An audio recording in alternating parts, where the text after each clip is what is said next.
ichim qotib qolyapti, nima uchun meni doimiy ravishda ichim kelmaydi degan insonlar uchun ajoyib bir taklif bor.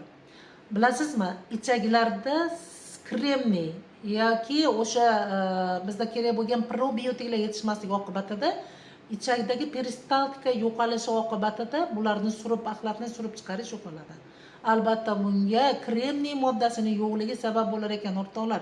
Buni olimlar aniqlab turib, mana bunday mahsulot yaratdi. Bu mahsulot o'sha ichakdagi kremniy moddasini yetarli bo'lishini ta'minot qiladi va natijada 3 kunda, 1 haftada ham kelmaydigan, doimiy dufalak ichib yuradigan yoki pikalaks ichib yuradigan insonlarga mana bu yechim bo'la oladi.